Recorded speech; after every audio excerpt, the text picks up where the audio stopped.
ನಮಸ್ಕಾರ. ಕಾಲೇಜ್ ನ್ಯೂಸ್ಗೆ ಸ್ವಾಗತ. ನಾನು ಚಂದನ, ತೃತೀಯ BA ಪತ್ರಿಕೋದ್ಯಮ ವಿಭಾಗದ ವಿದ್ಯಾರ್ಥಿನಿ, ಮಹಿಳಾ ಸರ್ಕಾರಿ ಪ್ರಥಮ ದರ್ಜೆ ಕಾಲೇಜು, ಹಾಸನ.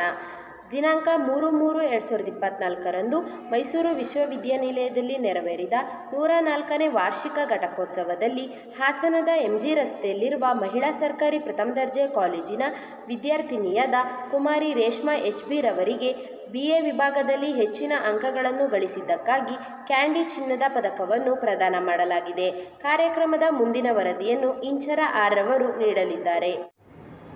ಹಾಸನ ದಿನಾಂಕ 3/3/2024ರಂದು ಮೈಸೂರು ವಿಶ್ವವಿದ್ಯಾನಿಲಯದಲ್ಲಿ ನೆರವೇರಿದ 104ನೇ ವಾರ್ಷಿಕ ಘಟಿಕೋತ್ಸವದಲ್ಲಿ ಹಾಸನದ MG ರಸ್ತೆಯಲ್ಲಿರುವ ಮಹಿಳಾ ಸರ್ಕಾರಿ ಪ್ರಥಮ ದರ್ಜೆ ಕಾಲೇಜಿನ ವಿದ್ಯಾರ್ಥಿನಿಯಾದ ಕುಮಾರಿ ರೇಷ್ಮಾ HB ರವರಿಗೆ BA ವಿಭಾಗದಲ್ಲಿ ಹೆಚ್ಚಿನ ಅಂಕಗಳನ್ನು ಗಳಿಸಿದ್ದಕ್ಕಾಗಿ ಕ್ಯಾಂಡಿ ಚಿನ್ನದ ಪದಕವನ್ನು ಪ್ರದಾನ ಮಾಡಲಾಗಿದೆ.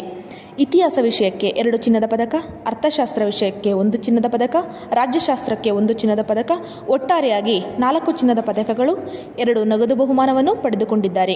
ಇವರಿಗೆ ಕಾಲೇಜಿನ ಪ್ರಾಂಶುಪಾಲರು, ಬೋಧಕ ಮತ್ತು ಬೋಧಕೇತರ ಸಿಬ್ಬಂದಿಗಳು, ಕಚೇರಿ ಸಿಬ್ಬಂದಿಗಳು, ಪ್ರಾಧ್ಯಾಪಕರ ಪರವಾಗಿ ಅಭಿನಂದನೆಗಳು.